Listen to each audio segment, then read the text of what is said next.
আগের দিন বললেন দেশের যদি এই অবস্থা হয় তাহলে কেমনে নির্বাচন হবে, প্রধান উপদেষ্টার এই বক্তব্য। একজন রাজনীতিবিদ বলছেন বৈঠক শেষে, আর পরের দিন বলছেন যে 4-5 দিনের মধ্যে জানাবেন, যদিও প্রেস উইং থেকে জানানো হচ্ছে না। আপনি আসলে বিষয়টা কিভাবে দেখছেন? উনি ভাবছে আমি বিশ্ববিখ্যাত রাষ্ট্রপ্রধান, সরকার প্রধান, আমার বক্তৃতা শোনে টাকা দিয়ে। এই দেশের এইগুলো সব গরিব দুঃখী ল্যাংটা লোকজন, এরা আবার আমার কি সবগুলোরে পশু মনে করে। মির্জা ফখরুল ইসলাম আলমগীরের একটা সাক্ষাৎকার দেখছিলাম, তিনি বলছেন দেশে দক্ষিণপন্থীদের হাতে দেশ চলে যাচ্ছে এবং তিনি বলছেন যে এটিতে তিনি উদ্বিগ্ন, দেশে দক্ষিণপন্থার। এই কথাটি শেখ হাসিনা যখন ক্ষমতায় ছিলেন তখন দেশে বিদেশে এটি প্রচার করে তিনি তার ক্ষমতায় থাকাকে জাস্টিফাই করতেন যে তিনি। পাকিস্তানের যখন আইয়ুব খাঁ ক্ষমতায়, তখন এনএসএফ ছিল আইয়ুব খাঁর ছাত্র সংগঠন। এই এনএসএফ কে কোনোভাবেই দমন করা যাচ্ছিল না, তাদের নির্যাতন, হামলা মামলায় এই এনসিপি এখন ছোট এনএসএফ হয়েছে। এই এনএসএফ কে যদি ধাওয়া দেওয়া যায় তাহলে দেখবেন এই ইউনূস সাহেব ডিজার্ম হবে। এনসিপি বা জামাত বলছে যে এই পরিস্থিতিতে কিভাবে নির্বাচন, এই প্রশ্নেরও তো একটা যৌক্তিকতা আছেই কিনা সেটাও একটু আপনার কাছ থেকে বুঝতে চাই। কারণ যদি নির্বাচন হয়, কেন্দ্র দখল হয়ে যায়, পুলিশ যদি থাকে নিষ্ক্রিয়, আইন শৃঙ্খলা বাহিনী যদি কোনো ব্যবস্থা না নেয়, প্রশাসন যদি চুপচাপ থাকে, যদি তাহলে আসলে নির্বাচনটা সুষ্ঠু হবেও বা কি করে? শেখ হাসিনা আমি শেষ নির্বাচনে 3টা কিংস পার্টি করেছিল বড় বড় নেতাদের দিয়ে, এবং 300 সিটেই প্রার্থী দিয়েছিল ঘুরে ফিরে, তারা একটিরও জামানত থাকে নাই। আপনি দেখেন এই ছাত্ররা যে নির্বাচন করবে, হয়তো জামাতের সাথেও যদি করে, জামাতের কেউ 2-1টা পাস করবে, কিন্তু এর মধ্যে ভোটের তারিখ ঘোষণা করবেন প্রধান উপদেষ্টা। প্রধান উপদেষ্টার সাথে বৈঠক শেষে খোদ প্রধান উপদেষ্টার বরাত দিয়ে জানিয়েছেন জাতীয় পার্টি কাজী জাফর এর চেয়ারম্যান মোস্তফা জামাল। 1 বছরের মাথায় ভুয়া ভুয়া স্লোগান শুনে টানা 9 ঘন্টা অবরুদ্ধ থেকে তবে কি টনক নড়েছে সরকারের? কেন আইনের তোয়াক্কা না করে হরে ধরে হত্যা মামলা দিয়ে গ্রেপ্তার করা হচ্ছে নেতা, অভিনেতা, সাংবাদিক থেকে শুরু করে সাবেক প্রধান বিচারপতিকে? প্রতিবাদ সত্ত্বেও ঢাকায় জাতিসংঘ মানবাধিকার কার্যালয় স্থাপন করা, যুক্তরাষ্ট্রের সাথে গোপন চুক্তি করা, এগুলোর যৌক্তিকতা নিয়ে সরকারের জবাবদিহিতা। সাম্প্রতিক যে খবরটি দেখলাম, প্রধান উপদেষ্টা বৈঠক করছেন রাজনৈতিক দলগুলোর সাথে, প্রথম দ্বিতীয় তৃতীয় দফার বৈঠক হলো। সেখানে বৈঠকের পরে সাংবাদিকদের সামনে জাতীয় পার্টি কাজী জাফর চেয়ারম্যান, তার চেয়ারম্যান মোস্তফা জামাল, তিনি বললেন প্রধান উপদেষ্টা ক্যাটেগরিক্যালি জানিয়েছেন 4-5 দিনের মধ্যে ভোটের তারিখ ঘোষণা করবেন প্রধান উপদেষ্টা।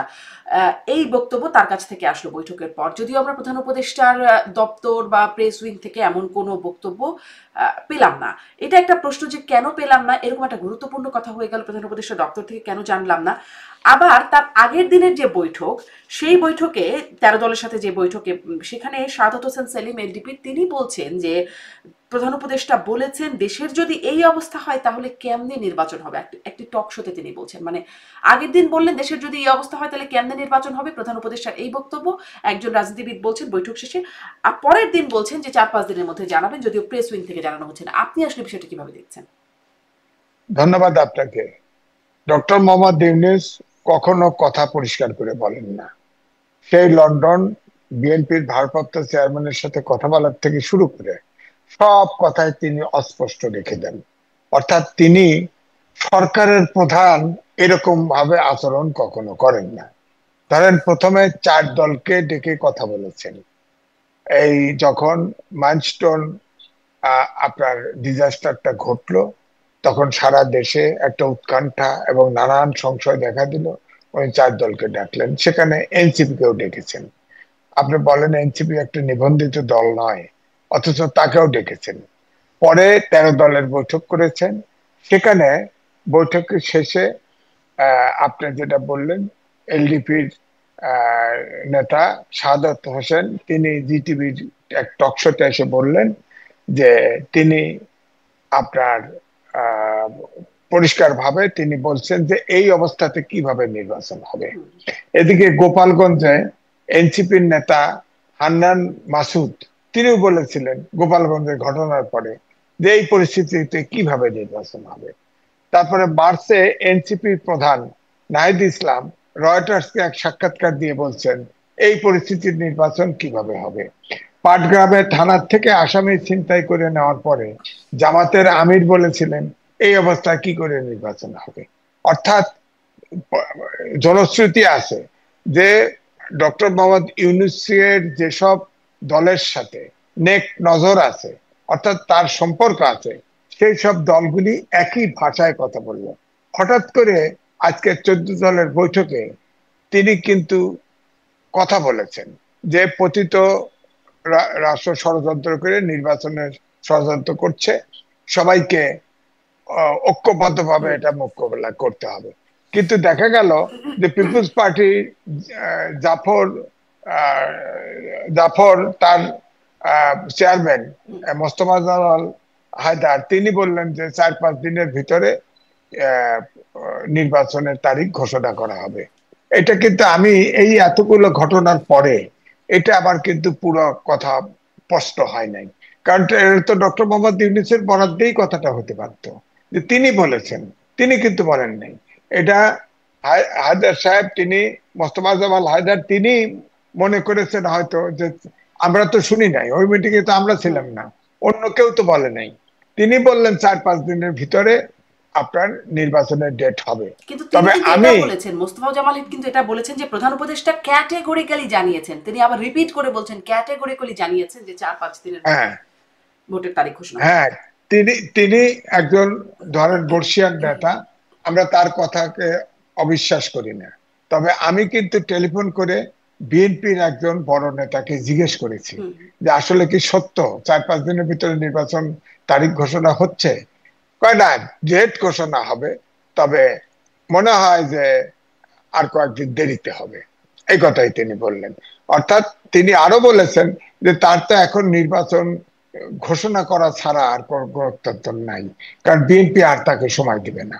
হ্যাঁ, এই পয়েন্ট অফ নো রিটার্নে গেছে, এই জন্য হয়তো এইভাবে কথা বলেছে। কিন্তু তারপরেও তিনি কিন্তু ফাঁক রেখেছেন, প্রত্যেকটা বৈঠকে তিনি ফাঁক রাখেন।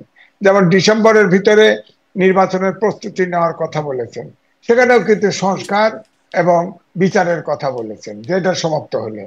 আবার দেখেন লন্ডনে যে বৈঠক করলো বিএনপির ভারপ্রাপ্ত চেয়ারম্যানের সাথে, তখনও কিন্তু ওই তাই বলেছেন যে সংস্কার যদি এবং নির্বাচনের প্রস্তুতি যদি পর্যাপ্ত হয়, তো এখন বিচারটা কে করে, আপনার সংস্কারটা কে করে? সরকার করে।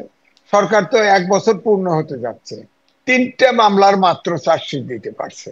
তা আমার তো মনে হয় যে এরপরে হাইকোর্টে যাবে, সুপ্রিম কোর্টে যাবে, এটা আপিল হবে। আপনি দেখেন অন্তত পক্ষে একটা রায় ফাইনাল হতে হতে অন্তত 15 বছর সময় লাগবে। হ্যাঁ, তো এইভাবে যদি হয় তাহলে উনি তো 100 বছর লাগবে, যত মামলা বেড়ায় নিছে, যত মামলা করেছে।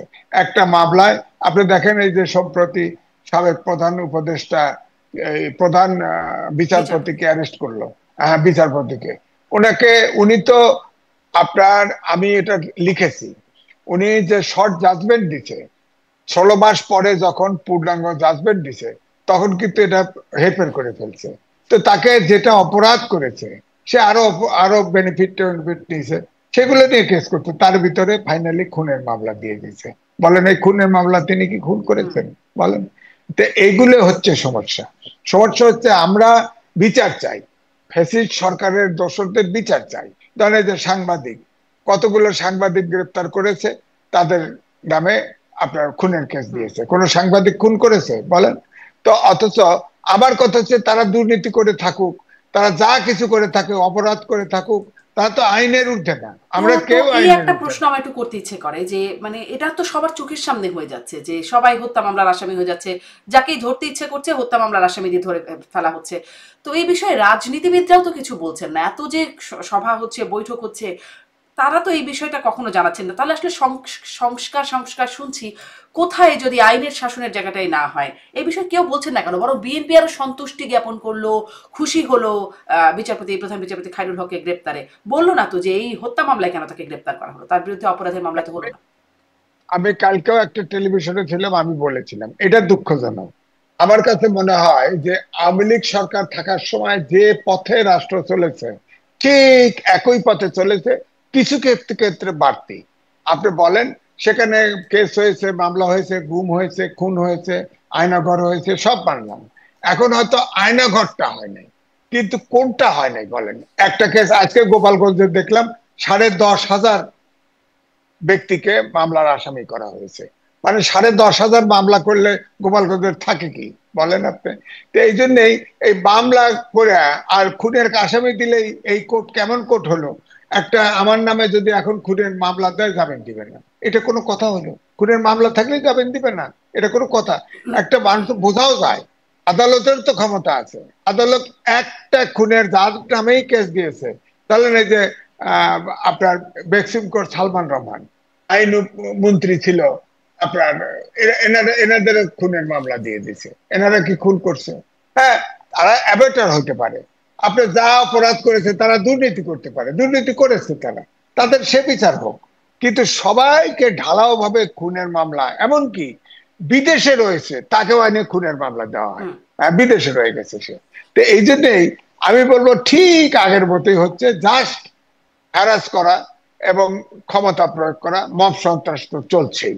মব জাস্টিস এটা মানুষের, বিশেষ করে তরুণদের মনোজগতের এমন পরিবর্তন ঘটিয়ে দিয়েছে যে এই তরুণ আপনার ধরেন এই ক্লাস 8 থেকে মাস্টার্স পর্যন্ত এই 8টা ব্যাচ, এই 8টা ব্যাচের ভবিষ্যৎ নষ্ট করে দিচ্ছে ডক্টর মোহাম্মদ ইউনূস।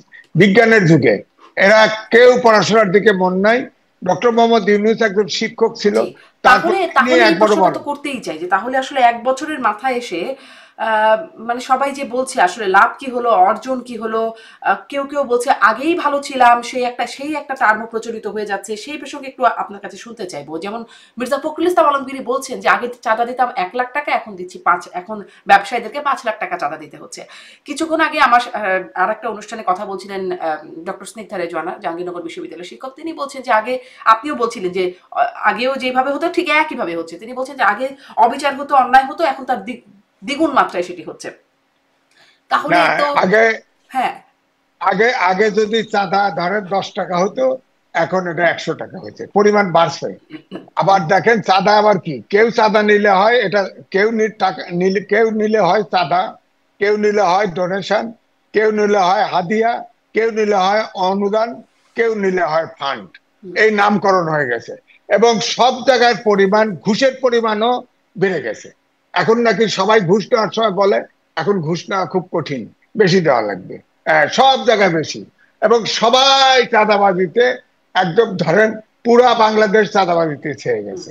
সব, সবাই, অনেকে এসে দোষ চাপায়, অমকে চাঁদাবাজি করে, অমক পার্টি চাঁদাবাজি করে। চাঁদাবাজি কিন্তু সবাই করতেছে, হাদিয়া এলাও করতেছে, আবার ফান্ড এলাও করতেছে, ডোনেশন এলাও করতেছে, সবাই চাঁদা।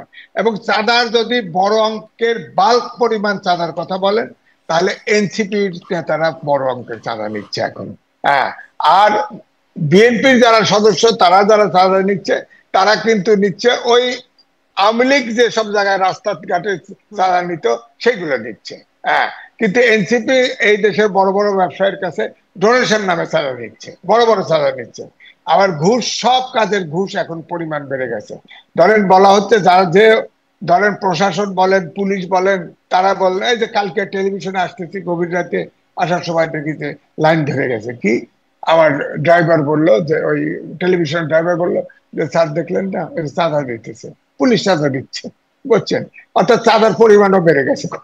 তার চাঁদা ডাবল হয়ে গেছে, 1.5 গুণ, কমপক্ষে 1.5 গুণ, সব চাঁদা বেড়ে গেছে। তাহলে যদি একটু আরেকটু এই জন্য হিসাব আমি দিতে চাই জনাব এম এ আজিজ, তাহলে কথা হলো যে কি কি জায়গায় উন্নতি হলো? ঘুষের অঙ্কে উন্নতি হয়েছে, চাঁদাবাজিতে সংখ্যা সেখানেও একটা অঙ্কে উন্নতি হয়েছে, মামলা বাণিজ্য, আমরা সম্প্রতি আলোচনায় আসে যে মামলা বাণিজ্যেও বেশ উন্নতি হয়েছে, মানে সেখানে আচ্ছা, বেড়েছে আর কি, এগুলো হচ্ছে বেড়েছে। কাজের কাজটা কি হয়েছে 1 বছরে? না, আমি কালকে প্রথম আলোতে একটা গোল টেবিল হয়েছিল, সেখানে দেবপ্রিয় বলছেন যে সরকারের মধ্যে সরকার আছে। আইনজীবী সারা হোসেন বলছে এমন ভয়ের পরিবেশ সৃষ্টি হয়েছে আদালতেও যে রায় তো দূরের কথা, আদেশও দিবে কে?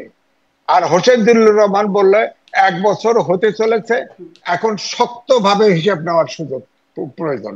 হ্যাঁ, তার মানে, এবং অন্যান্য যারা কথা বলছে কেউ পজিটিভ কথা বলতে পারে না। দেশটা একদম শূন্যে ভাসতেছে, কিচ্ছু নাই, অর্থনীতি বেহাল, কোনো ইনভেস্টমেন্ট নাই, কোনো বিনিয়োগ নাই। বিশ্ব ব্যাংক বলেছে 3.3% জিডিপি হবে সামনের বছরে।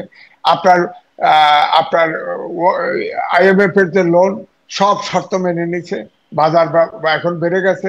তারপরে আপনার দেখেন আমেরিকার সাথে সব দেশ, আপনার দেখেন ভারত বলেন, ইন্দোনেশিয়া বলেন, ভিয়েতনাম বলেন, সবার উপরে ট্যাক্স বসাইছিল, সব ট্যাক্স কমাইছে, কেউ 15% করছে, কেউ 20% করছে, আমাদেরটা 35% করছে, এইটাকে কমাইতে পারে নাই।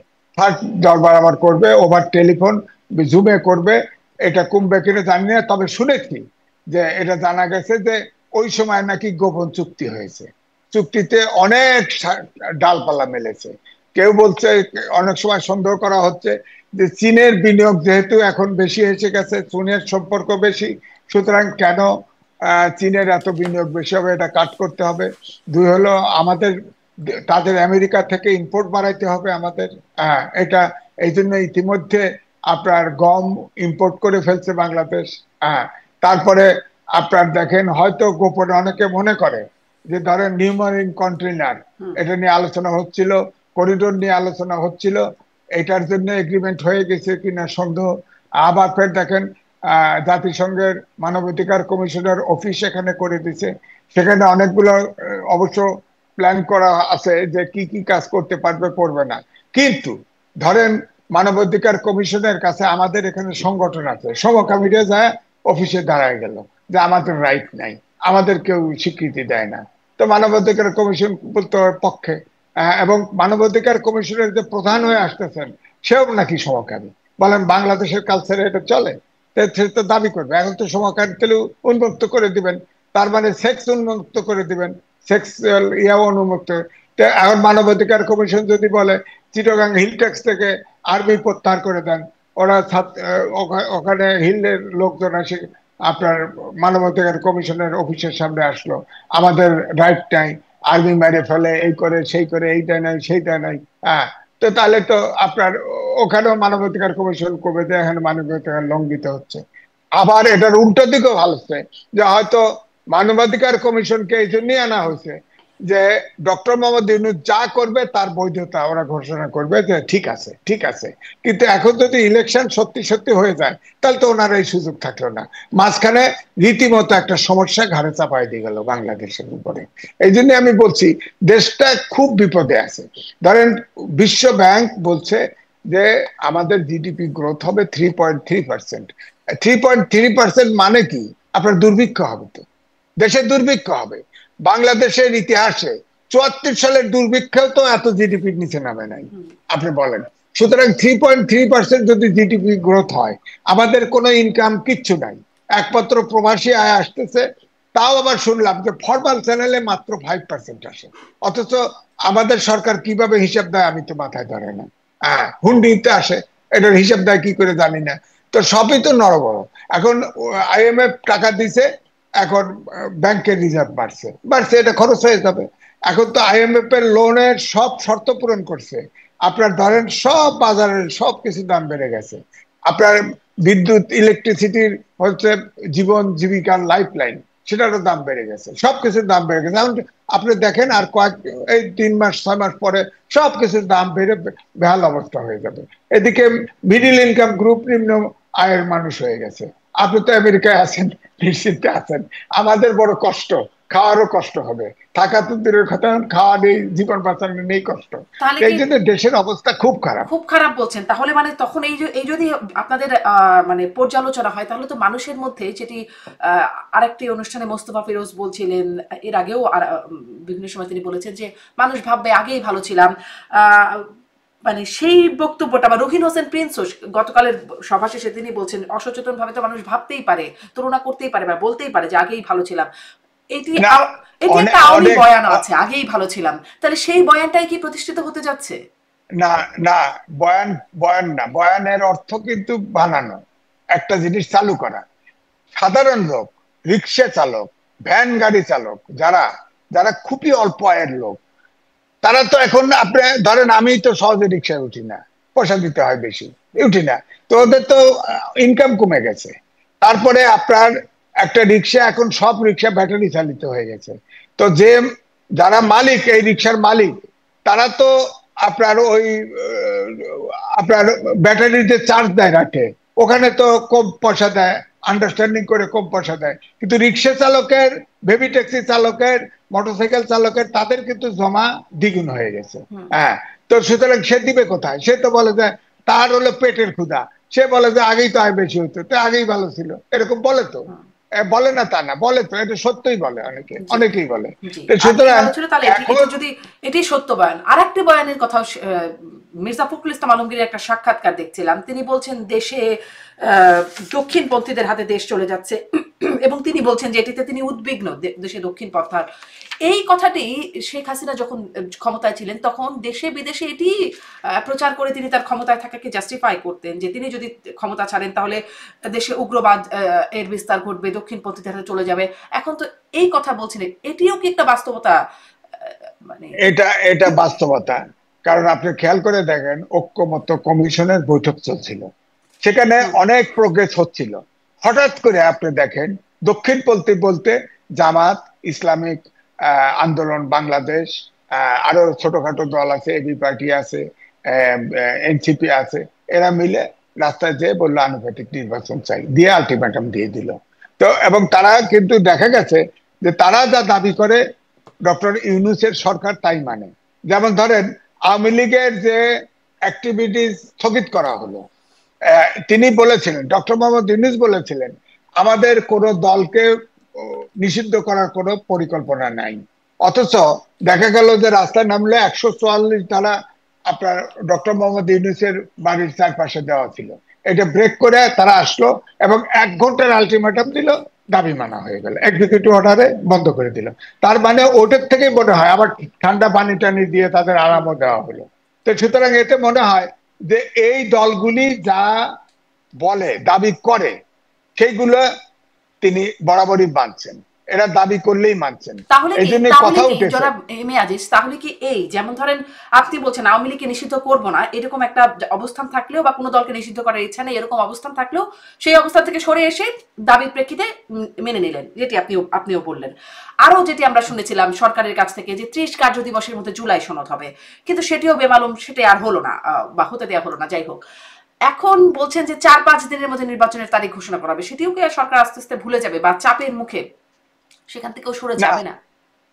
শোনেন, বেশ কয়েকবার যখন দেশটা আউলা যায় তখন কিন্তু দলগুলোকে ডাকে, ডাকে দেশকে, দেশের জনগণকে এবং বিশ্বকে বুঝায় যে ওই জুলাই গণ অভ্যুত্থানের সব দল একতাবদ্ধ আছে।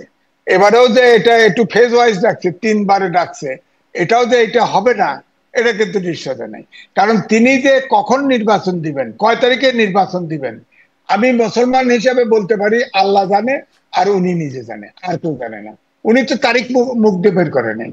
উনি যতই মোস্তফা জালাল হায়দার বলেছেন, তিনি সিনিয়র লোক, আমি বিশ্বাস করতে চাই, কিন্তু আমি তো বললাম আমি চেক করেছি, তারা তো, এটা তো চাপ এসেছে, তো বিএনপির থেকে চাপ এসছে, এটা সত্য। এবং এই চাপ তো এই কথা উঠছে, আমি নিজেও বলেছি, আপনিও তো ছোট মানুষ ছিলেন, পাকিস্তানের যখন আইয়ুব খাঁ ক্ষমতায়, তখন এনএসএফ ছিল আইয়ুব খাঁর ছাত্র সংগঠন। এই এনএসএফ কে কোনোভাবেই দমন করা যাচ্ছিল না। তাদের নির্যাতন, হামলা, মামলায় তারা তারা সব সময় এ দেশের কোনো আন্দোলন গড়ে উঠতে পারছিল না। তখন কিন্তু আপনার 3 জন ব্যক্তি, মন্টু, খসরু এবং সেলিম, হ্যাঁ, তারা ছাত্রলীগ করত। তারা তখন এই এনএসএফ কে কিন্তু দমন করে। দমন করার পরে 69-এর আন্দোলন হয়, সেই আন্দোলন শেষ পর্যন্ত স্বাধীন মুক্তিযুদ্ধে পরিণত হয়। তো এখন যেটা হয়েছে, এই যে এনসিপির ধরেন নাহিদ সাহেব আজকেও বলেছে, কোন জায়গায় সবাই বলেছে, সংস্কার এবং বিচার ছাড়া নির্বাচন হওয়া সম্ভব না, এটা বলছে, তো উনি ওই জায়গায় আছে। তার মানে আমি 2টা টেলিভিশনে গতকাল এবং পরশুদিনও বলেছি, এই এনসিপি এখন ছোট এনএসএফ হয়েছে। এই এনএসএফ, এই এনএসএফ কে যদি ধাওয়া দেওয়া যায় তাহলে দেখবেন এই ইউনূস সাহেব ডিজার্ম হবে, তাছাড়া হবে না। কারণ এই এনএসএফ, এই এই এনসিপি অর্থাৎ ছাত্ররা তাকে নিয়োগ দিয়েছে, সে বলেছে ওখানে গডফাদার আছে, মাস্টার মাইন্ড আছে, সব আছে, তাদের কথা সবসময় মানা হয়। সুতরাং তারা, তাদের উপরে ভর করেছে জামাত ইসলাম, ইসলামী ঐক্যজোট, অন্যান্য পার্টি। সুতরাং এই এনসিপি কে যদি কাবু করা যায়, এবং তারা তো আপনি দেখেন চাঁদাবাজির থেকে শুরু করে মব সন্ত্রাস, এরে নামাও ওরে ধরাও, এই যে এখন আবার ধরেন আওয়ামী লীগ অফিস, বঙ্গবন্ধু এভিনিউতে আওয়ামী লীগ অফিস, সে পুরানো অফিস, সেটাকে রিনোভেট করে বিল্ডিং তুলছে, সেখানে সাইনবোর্ড টানায় দিচ্ছে, এটা নাকি কি গণ অভ্যুত্থানের অফিস হবে নাকি ইনস্টিটিউট হবে? বলেন, ওটা রেজিস্টার দলিল করা, ওটাকে একটা বিল্ডিং দখল করতেছে, এটা কি? এটা কি? একটা দেশের কোনো শেষ হবে না? দখল করা, একে চাকরি দেওয়া, একে ধরেন আমাদের টেলিভিশনে, আমাদের ধরেন প্রেস ক্লাবে প্রথম দিকে এসেই আপনার তখন ছিল সমন্বয়কারী, সমন্বয়কারীর একটা তালিকা কে ধরায় দিচ্ছে জানি না, তালিকা দিলে এরা ফেসিবাদের দোষর, বাস প্রেস ক্লাবের মেম্বারশিপ চলে গেল। প্রেস ক্লাবের মেম্বারশিপের সাথে ফেসিবাদের দোষর কি দোষর না সেটার কি সম্পর্ক? আমি অপরাধ করলে বিচার হবে, সমস্যা নাই, আইনের ঊর্ধ্বে তো আমি না, কিন্তু প্রেস ক্লাবের মেম্বারশিপ যাবে কেন? আপনি বলেন কৃষি মন্ত্রী রাজ্জাক সাহেব, তিনি তো কৃষি মন্ত্রী, তার তো কৃষি অ্যাসোসিয়েশন তার মেম্বার যায় নাই, মেম্বারশিপ যায় নাই, আমাদের মেম্বারশিপ যাবে কেন বলেন? আপনি দেখেন পৃথিবীতে নজির নাই, ঢালাও ভাবে সব সাংবাদিকের অ্যাক্রিডিটেশন কার্ড বাতিল করে দিয়েছে, আমারটাও বাতিল করছে। আমাকে একজন বলল উচ্চত কর্মকর্তা, আপনি এসে একটা অ্যাক্রিডিটেশন কার্ড নেন। আমি বললাম যে এই সরকার থাকতে আমি কোনো অ্যাক্রিডিটেশন কার্ড নেব না, কারণ এটা অযৌক্তিক। অবশ্যই স্বীকার করেছে, আপনার প্রেস সেক্রেটারি বলছে এটা ভুল হয়েছে, বলছে। তো আমার কথা হচ্ছে যে আপনার ভুল তো সরকারের থেকে ভুল করা যাবে না। তো আমি আপনাকে খুন করলাম, করে বললাম যে আমাকে ভুল করে দেন, মাফ করি, তা তো হয় না। পৃথিবীতে কোন দেশে আছে একবারে অ্যাক্রিডিটেশন কার্ড বাতিল করে দেয়? তারপরে আপনি দেখেন অনেকগুলো সাংবাদিককে ধরা হয়েছে, এর ভিতরে অনেকেই অনেক টাকার মালিক আছে, আমি জানি। তাদের বিচার হোক, দুর্নীতির দায়ে বিচার হোক, কিন্তু সবারে অধিকাংশ কেসে খুনের কেস দিয়ে দিছে, হত্যার মামলা। বলেন কোন সাংবাদিক হত্যা করছে? বলেন, আমি অপরাধ করলে আমার বিচার হোক, সমস্যা নেই, আমাকে ধরে নিয়ে এখন যদি হত্যা মামলা, মামলা হলেই গ্রেপ্তার নয়, আইন উপদেষ্টা এটা বলছেন যে মামলা হলেই গ্রেপ্তার নয়, তদন্ত করে যদি পাওয়া যায়, প্রাথমিকভাবে সত্যতা পাওয়া যায় তাহলেই গ্রেপ্তার। তাহলে বলছে যে তাহলে হচ্ছে না কেন? নাকি এটা সরকারের নিয়ন্ত্রণের বাইরে, নাকি সরকার চাইছেই না? না, এই জন্যই তো বলা হয় দেবপ্রিয়র ভাষায় সরকারের ভিতরে সরকার আছে, সরকারের ভিতরে সরকার আছে। আইনও করে ফেলছে যে 24 ঘন্টার ভিতরে যাকে গ্রেফতার করা হবে তার পরিবারকে জানাইতে হবে, এবং প্রাইমারি তদন্ত করে দোষী হলে তাকে গ্রেফতার করা হবে, কিন্তু এটা কার্যকরী হচ্ছে না। অথচ আইন এই সরকার করছে। হ্যাঁ, সংবিধানে আছে, পুলিশ আইনেও আছে যে আপনি সিভিল ড্রেসে কাউকে গ্রেফতার করতে পারবেন না, গভীর রাতে গ্রেফতার করতে পারবেন না, অনেক নিয়ম আছে, কিছুই মানে না।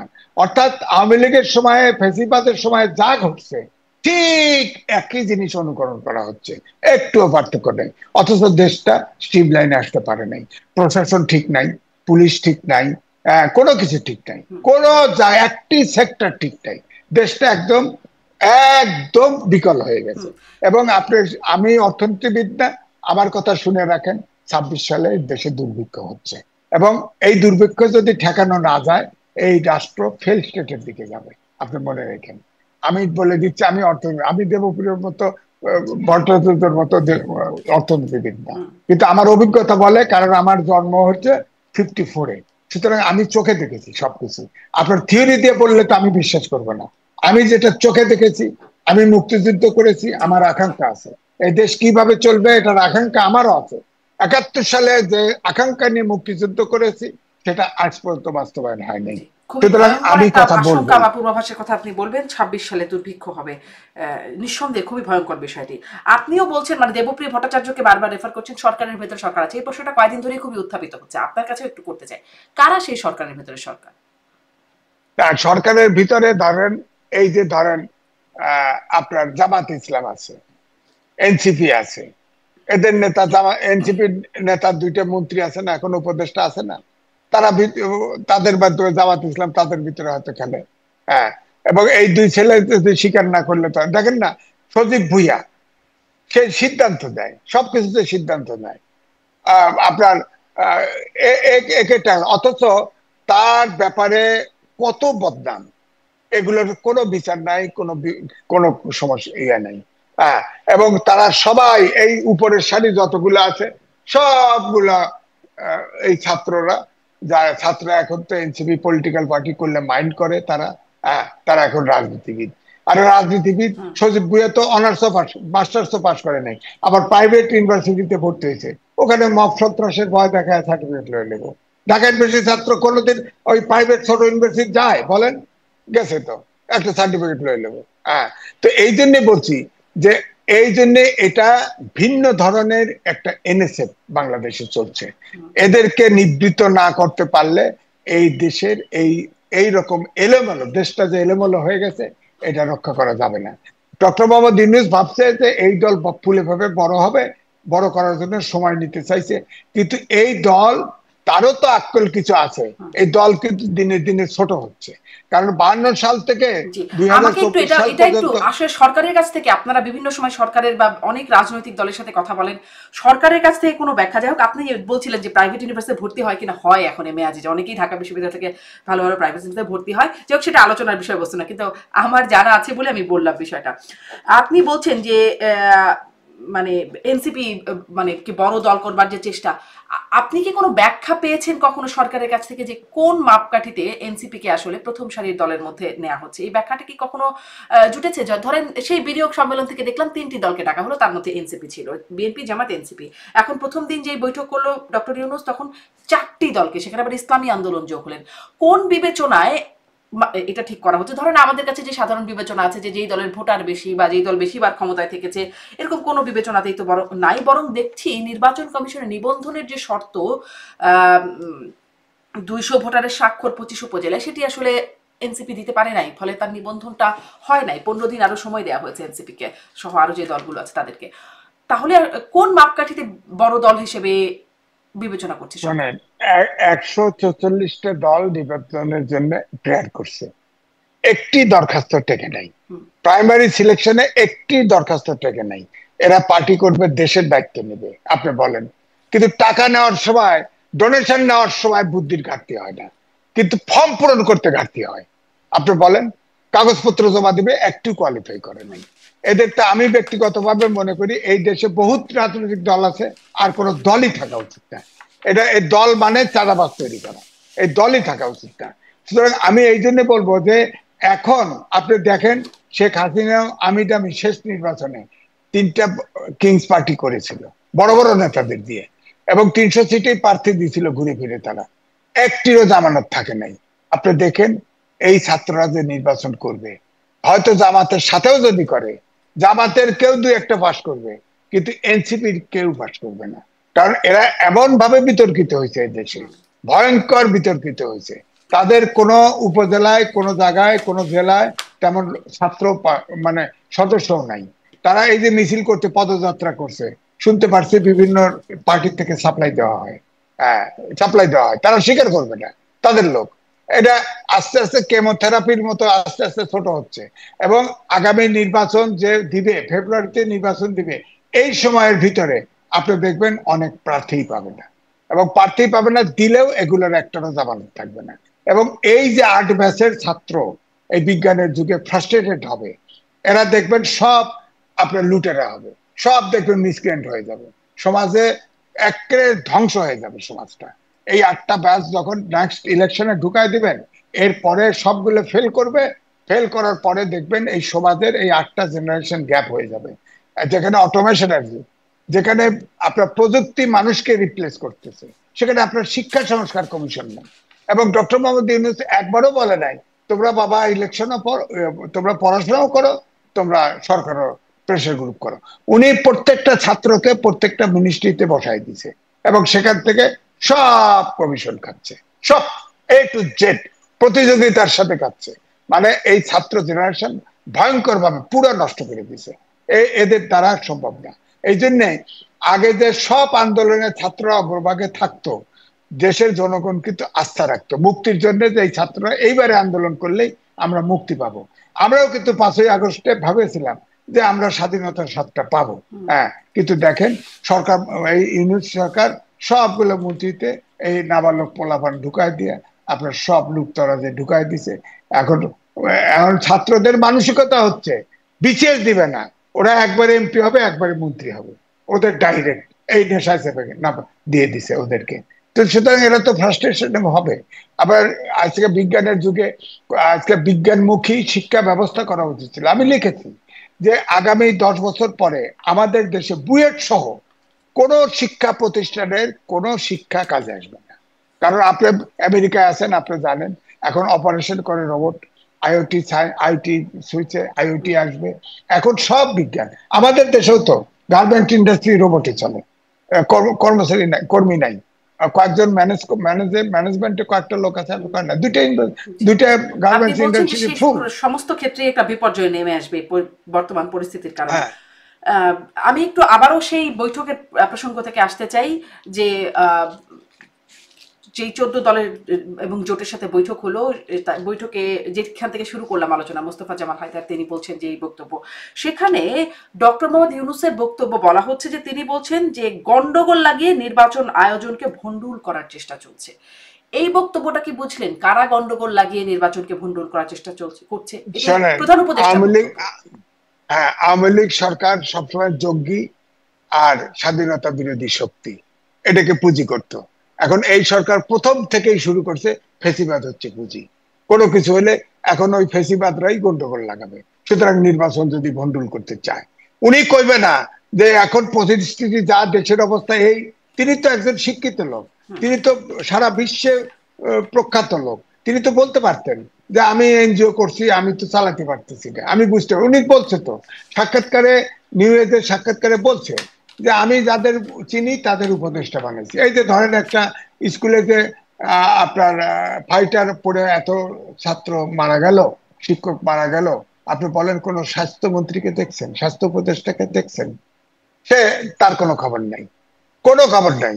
আবার এই যে আপনার হসপিটালে যে ছেলেদের দেখেন, কোনো দুর্যোগ ব্যবস্থাপনার কোনো ব্যবস্থা নেই। আমি ওই সাবেক ডিজি ফায়ার সার্ভিসের, তার সাথে একটা টকশো করতেছিলাম।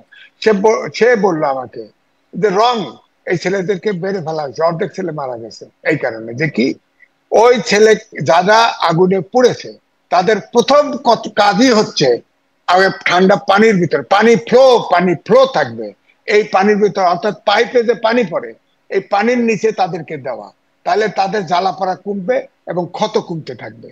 অথচ এই লোকগুলোকে নিয়ে সেই বার্ন হসপিটালে নিয়ে গেছে, পুরান ঢাকার মেডিকেলের ওই পাশে, নিতে নিতেই তো মানে লাইফ চলে গেছে 75%।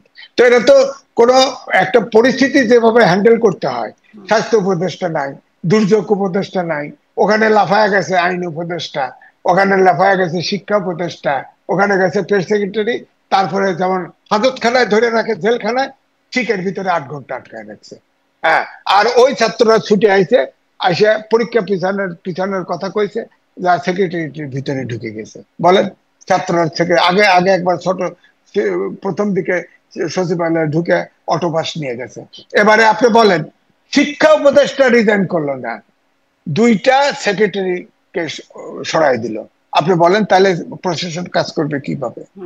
আপনার শিক্ষা উপদেষ্টা তো রিজাইন করা উচিত ছিল, তারা ম্যানেজই করতে পারে নাই। এতগুলো শিশু সন্তান মারা গেছে, ম্যানেজ করতে পারে নাই তারা। এখন খালি সংখ্যা গুনতেছে, সংখ্যাও আগে দিতে পারে না। আমি জানি একটা টেলিভিশনে মারা যাওয়ার হয়তো সেটি শিক্ষা উপদেষ্টা কি করতে পারতেন, কিন্তু শিক্ষা উপদেষ্টা এই যে বললেন যে শিক্ষা সচিব আসলে তাকে, তিনি বলেছিলেন কিন্তু শিক্ষা সচিব করতে দেন নাই। তাহলে শিক্ষা উপদেষ্টা আসলে কতটা কার্যকর উপদেষ্টা? তিনি অবশ্য পরে আবার বলছেন যে তিনি পদত্যাগ করবেন না স্বেচ্ছায়, কারণ তিনি তার দায়িত্বে কোনো ব্যত্যয় দেখেন নাই। ওই তো হোসেন মোহাম্মদ এরশাদের সময় যোগাযোগ মন্ত্রী ছিল, আমি নাম বলছি না, তিনি একজন পত্রিকার মালিক, তিনি যোগাযোগ মন্ত্রী ছিল। তো ভারতে একটা বড় দুর্ঘটনা হয়েছিল রেলওয়ে, তো মন্ত্রী দায় নিয়ে রিজাইন করছে। তো আমাদের মন্ত্রী সাহেবকে জিজ্ঞেস করছিল যে আপনি কি এরকম ভারতের যে অ্যাক্সিডেন্ট করছিল মন্ত্রী রিজাইন করছে, আপনার দায় নিয়ে রিজাইন করবেন কিনা? তার উত্তর ছিল, আমি কি ট্রেন চালাইছি? তো উনি তো আগুন লাগায় নাই, সুতরাং ওর তো দায় নাই।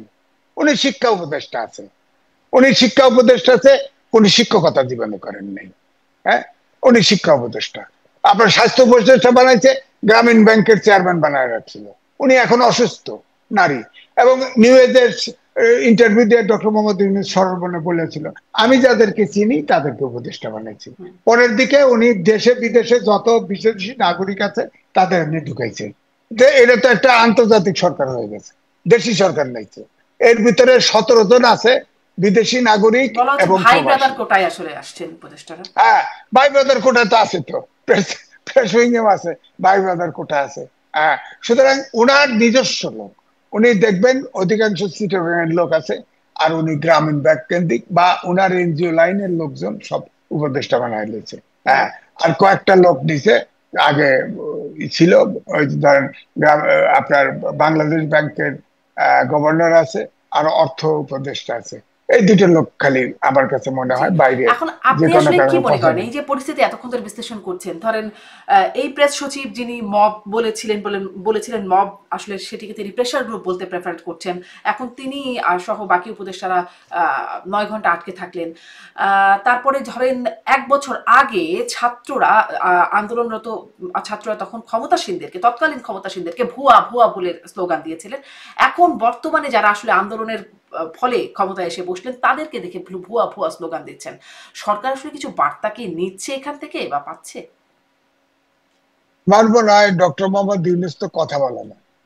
ওই যে তার প্রিয় ছাত্র ছিল আপনার ওই মাহমুদুর রহমান মান্না, ওনার সাথে একটা টেলিভিশনে ছিলাম। উনি বলতেছে যে উনি বক্তৃতা শোনে, কিন্তু প্রশ্ন করলে মিটি মিটি হাসে, উত্তর দেয় না। বলেন একটা সরকার প্রধান। আসলে উনি সরকার চালানোর যোগ্যতা নাই। উনি এনজিও চালাতে পারে, কিন্তু উনি সরকার চালাতে লেজে কবরে করে ফেলছে। উনি এখন ইলেকশন, যেটা আকারে ইঙ্গিতে যায় বোঝা যায়, উনি ইলেকশন ধরে বাণিজ্য সহকারে কেটে পড়ুক, কারণ ওনার চারণ ক্ষেত্র সারা বিশ্ব। আমার কাছে আগেও বলেছি, কালকেও বলেছি, ওনার সারা বিশ্ব চারণ ক্ষেত্র। এই বিশ্বের ভিতরে 54,000 বর্গ মাইল ধ্বংস হয়ে গেলে ওনার কিছু আসে যায় না। কিন্তু আমরা কিন্তু ধ্বংসের দ্বার প্রান্তে আছি। আমার মনে হয় আর কাল বিলম্ব করে না করে উনি ইলেকশন দিয়ে উনি চলে যাক। ওনার স্বীকার করা উচিত উনি সরকার চালাতে পারছে না, দেশ চালাতে পারছে দেখা না। যাক 4-5 উনি দিনের যে মধ্যে টিম আসলে দিছে। ভোটের হ্যাঁ, বিষয়টা আসে কিনা। আর একটা বিষয় একটু আলোচনায় আনি, যে সীমান্ত হ্যাঁ, হত্যা। সীমান্ত হত্যা আমরা দেখে, মানে গত সরকারের আমলে এটা একটা খুব বাজে রকমের আলোচনার জায়গা ছিল, যে আমরা সবসময় আলোচনা করতাম সীমান্ত হত্যায় সরকার এর ভূমিকা যথাযথ না, সেটি নিয়ে সমালোচনা ছিল। এখন এই সরকারের আমলেও এই যে 2 জন বাংলাদেশিকে হত্যা করলো বিএসএফ, সরকারের কাছ থেকে খুব প্রতিক্রিয়া বা প্রতিবাদ আপনি লক্ষ্য করলেন? বিবিসি বলছে যে গত 11 মাসে 34 জন হত্যার শিকার হয়েছে। উন্নতি কি হলো? না, উন্নতি কিছু হয় নাই। প্রথম দিকে আপনার ডক্টর মোহাম্মদ ইউনূস, তিনি পলিটিশিয়ান না, তিনি আগে শিক্ষক ছিলেন, পরে এনজিও করছেন। তিনি ওই 7 সিস্টার নিয়ে কি কথা বলে একটা ভেজাল লাগাই দিল। এই যে রিলেশন খারাপ হয়ে গেল ভারতের সাথে। এখন ভারতের কাছে আপনি দেখেন, ভারতের পার্লামেন্টারি পার্টির সিদ্ধান্ত নিয়ে শেখ হাসিনাকে আশ্রয় দিয়েছে। যতদিন পর্যন্ত শেখ হাসিনা এবং আওয়ামী লীগের নেতারা ভারতে থাকবে, ততক্ষণ পর্যন্ত আমাদের সাথে সুসম্পর্ক হবে না, এটা আমার ধারণা। 2, এই যে বর্ডার কিলিং এবং পুশিন হচ্ছে, বাংলায় কথা বললেই বাংলাদেশে পাঠায় দিচ্ছে। আপনি বলেন তো, পুশিন আপনি দেখেন, আমরা প্রেসার দিতে পারছি না। ওই যে প্রথমে লম্বা প্রতিবাদ করছে প্রথম দিকে, এখন আর প্রতিবাদও করে না, জানে এই সরকার জেনে ফেলছে যে তাদের সক্ষমতার বাইরে। তো এখন আপনি বলেন, একটা গরু আসে 300 কিলোমিটার ভারতের ভিতর থেকে, তখন চোখে দেখে না বিএসএফ, আইন শৃঙ্খলা বাহিনীর চোখে দেখে না। বর্ডারের কাছে আসলেই কয় গরু চোর, গুলি করে মেরে ফেলে। চীনের সাথে আপনার বর্ডার চুক্তি আছে যে 1 কিলোমিটারের ভিতরে কোনো লেথাল ওয়েপন ব্যবহার করা যাবে না। হ্যাঁ, তো তখন করছে কি, চীন কুম্ফু কারাত জানে এরকম সোলজার পাঠাই দিছে।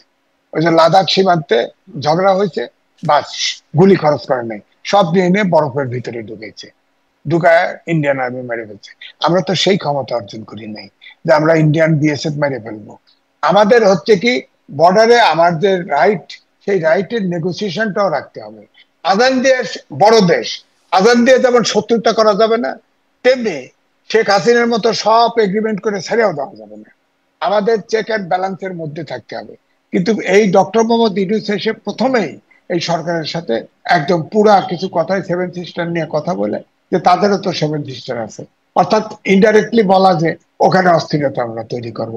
তাদের ভারতের কিন্তু 7 সিস্টার তাদের সাংঘাতিক স্টেক, কারণ ওই দেশ এমন অবস্থায় আছে যে ওখানে যদি সন্ত্রাস হয়, আমাদের এখানে অনুচ্ছেটিয়া ছিল না, অনুচ্ছেটিয়াকে হ্যান্ড ওভার করলো তো। তা আমাদের দেশে শেল্টার হয়েছে, ওরা আমাদের হিল ট্যাক্সে সবসময় ঝামেলা করতো, আমাদের এখান থেকেও যা যা ভারতে করতো। এই জন্য ওরা ওই 7 সিস্টারের নিরাপত্তা চায়। তা আমার কথা হচ্ছে, দেশ বড় দেশ, আমাদের 3 ভাগ ঘিরে আছে। তাদের সাথে আমাদের ব্যবসা বাণিজ্য চলবে। আমরা চাই ছোট দেশ, আমাদের ধরেন পণ্য বলেন যা বলেন, আমাদের উৎপাদনের কোয়ালিটি সব আইটেম ভালো না। আমি ধরেন কয়েকটা 3টে স্টেট ঘুরছি, দেখছি আমাদের প্রাণ আরএফএল এর পণ্য সাংঘাতিক ডিমান্ড ওখানে, কিন্তু যেতে দেয় না। ডাম্পিং, অ্যান্টি ডাম্পিং ট্যাক্স দিয়ে আটকায় দেয়, কিন্তু তাদের পণ্য কিন্তু সব বাংলাদেশে ছয়লাম। হ্যাঁ, এখন একটা ইন্ডিয়ান সেন্টিমেন্ট উঠছে, তাদের কিন্তু অনেক কিছুই কিন্তু বাংলাদেশে ওরা ভারত কারখানাও করতেছে, অনেক কিছু আবার বাংলাদেশি হয়ে গেছে। তো এই জন্য আমি বলছি যে আমাদের ভারতকে ছাড় দেওয়া নয়, কিন্তু চেক অ্যান্ড ব্যালেন্স, ভারতের সাথে এই মুহূর্তে আমরা যুদ্ধ করতে চাই না। আবার ভারতকেও বুঝতে হবে যে বিশ্বায়নের যুগে কোন দেশ ছোট নাই, ভারতের মালদ্বীপের সাথেও হাত গোটায় আসছে।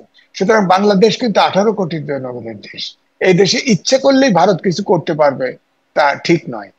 ভারতকেও এটা বুঝতে হবে, এটা একটা স্বাধীন দেশ, ভারতকে তো তাদের আমরা প্রাপ্য বুঝতে দিতে পারবো না, হবে। ভারতের বুঝটা ভারত বুঝবে, কিন্তু আমাদের যে বুঝটা সেটির কথা আপনি বলছিলেন যে আজান দিয়ে তো যুদ্ধ করা বা সেরকমটা সম্পর্ক খারাপ করার মধ্যে কোনো মাহাত্ম নাই।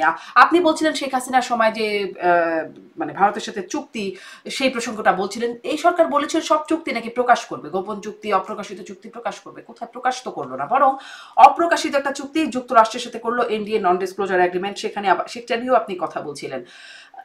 এই এই বিষয়গুলো মানে জবাবদিহিতা কোথায় তাহলে? না, বিষয়টা জবাবদিহিটা কে করবে? আমি তো বললাম তো, ওই যে মাহমুদুর রহমান মান্না বলছে না, প্রশ্ন করলে মিটি মিটি হাসে, উত্তর তো দেয় না। উনি তো রাজনীতিবিদ না, উনি তো উনার তো অ্যাকাউন্টেবল হতে হবে, উনি জাতির কাছে অ্যাকাউন্টেবল না। উনি ভাবছে আমি বিশ্ববিখ্যাত রাষ্ট্রপ্রধান, সরকার প্রধান, আমার বক্তৃতা শোনে টাকা দিয়ে, এই দেশের এইগুলো সব গরিব দুঃখী ল্যাংটা লোকজন, এরা আবার আমার কি সবগুলোরে পশু মনে করে, এগুলো মানুষ মনে করে বলে মনে না। একটা দেশের রাষ্ট্রপ্রধান, সরকার প্রধান, সে অ্যাকাউন্টেবল হবে না, উত্তর দিবে না? রাজনীতিবিদদের ডাকে তাদের কথা উত্তর দিবে না? উত্তর দেয় না। আর সব কথায় সব সময় পরিষ্কার করে না, পরিষ্কার করে কথা বলবে না কোনো। এই যে আপনি বললেন যে নির্বাচন হবে, জামাল হায়দার বললেন যে 4-5 দিনের ভিতরে দিবে, উনি তো বলেন নেই। উনি বলছেন যে ওই ফেসিবাদীরা ষড়যন্ত্র লন্ডভন্ড করতে পারে, ষড়যন্ত্র করতেছে, সবার এক, জুলাই অভ্যুত্থানে সবাই এক করে থাকতে হবে। এখন ওনাকে মোস্তফা জামাল হায়দারের কানে কানে কইছে নাকি কোন জায়গায় শুনছে, উনি কয়ে দিল। হ্যাঁ, উনি আবার একটা লম্বা মানুষ, কয়ে দিল। বলতে পারতো যে ইউনিট সরকার এইরকম বলছে, তার ভাষাটা বলতে পারতো, তা না বলে উনি 4-5 দিন ডেট দিয়ে দিল, মনে হলো উনি সরকারি লোক। হ্যাঁ, আর রাজনীতিবিদরা যখন বসে কোনো বৈঠকে, তারা মনে করে যে এদেশের মালিক তারা। হ্যাঁ, তারা মালিক, আরে এদেশের জনগণ মালিক, আমি মালিক, আপনি মালিক, ওনারা মালিক না, ওনারা আমাদের কর্মচারী, ওনারা আমাদের সেবক হওয়ার কথা। ওনারা যখন বৈঠক বসে, সব বৈঠক ওনাদের সুবিধা মতো সব সেটেল করে, জনগণের প্রত্যাশা এখানে পূরণ হচ্ছে না। ধরেন এই যে জুলাই অভ্যুত্থানে সবচাইতে সাধারণ লোক মারা গেছে বেশি, এই রিক্সাওয়ালা, ঠেলা গাড়ি, শ্রমিক, এটা তাদের কোনো অস্তিত্ব নাই। প্রাইভেট ইউনিভার্সিটি মাঝখানে আন্দোলন থেমে গেছে, প্রাইভেট ইউনিভার্সিটি ছেলেরা বেড়েছে, তাদের অস্তিত্ব নাই। মেয়েরা ভরে গেছিল, নামছে, মেয়েদের এখন কয়েকটা মেয়ে আছে, আর মেয়েরা নাই। হ্যাঁ, কারণ মেয়েরা থাকতে পারে না, মেয়েরা নিয়ে নানান স্ক্যান্ডেল তৈরি হয়েছে, মেয়েরা এখন আস্তে আস্তে যার যার বাড়িতে কেটে পড়তেছে।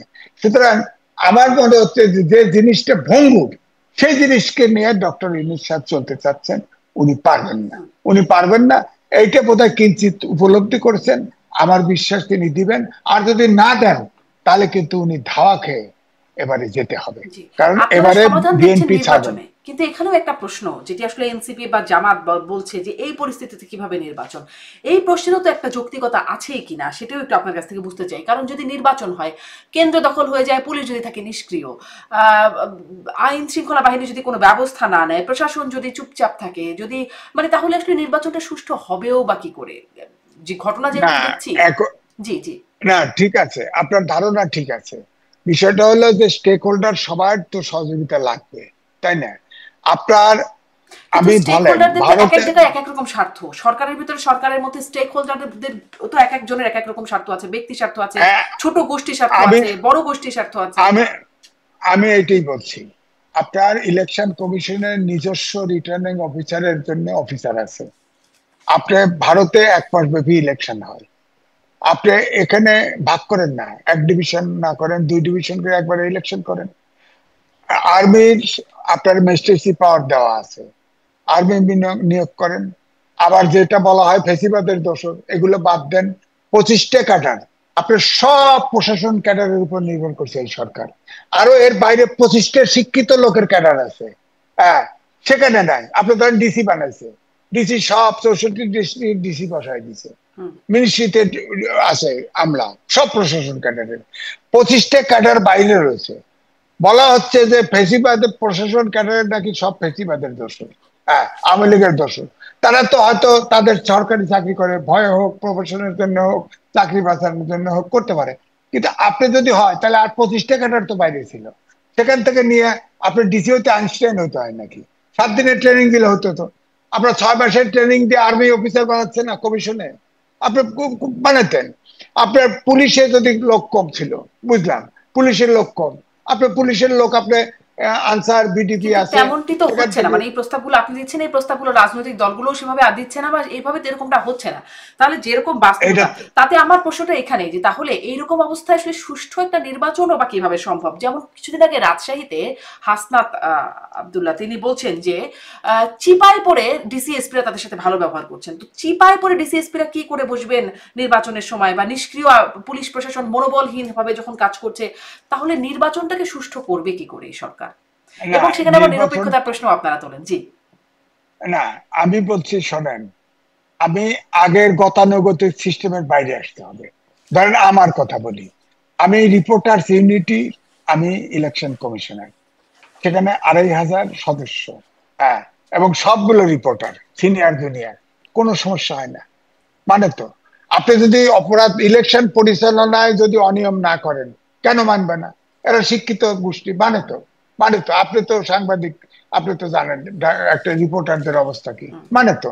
এখন ধরেন আপনি যদি একজন পেশাজীবী, আপনার রিটার্নিং অফিসার 64টা লাগবে, আপনার আছে অলরেডি 30টা অফিসার আছে, আর 34টা আপনি ভাগ করে নেন, দেশটারে ভাগ করে নেন, 4 ভাগ করেন, 3 ভাগ করেন, করে আপনার রিটার্নিং ইলেকশন কমিশনের রিটার্নিং দিয়ে অফিসার দিয়ে ইলেকশন করেন। ডিসি আনেন না, হয়ে গেল। ডিসি আনেন না। আর আপনার আর্মি দেখলে বাংলাদেশের লোক এখনো ভয় পায়, আর্মির সিপাহীদেরকে এনে বসায় রাখেন, বসায় রাখেন, সাথে কিছু আনসার দেন, হ্যাঁ, ইলেকশন হবে না কেন? আর ইলেকশন হবে না কেন? নিরপেক্ষ নির্বাচন হবে না কেন? হবে, সম্ভব, সম্ভব। কিন্তু সরকারের পক্ষ থেকে এরকম শয়তানি করা যাবে না, যে চালাকি করা, এই চালাকি করা যাবে না। সরকার যদি চায় নিরপেক্ষ নির্বাচন করব, ইলেকশন কমিশনকে যদি সহযোগিতা করে, এবং ইলেকশন কমিশন যদি আপনার এই প্রশাসনের বাইরেও কিছু চিন্তা করে, তাহলে ইলেকশন করা সম্ভব। এবং এই সারা দেশে 64টা জেলায় একসাথে নির্বাচন করলে এটা ম্যানেজেবল হবে না, ম্যানেজ করতে পারবে না। এই জন্য ভাগ করে করুক, এটা সম্ভব, সম্ভব আমি মনে করি।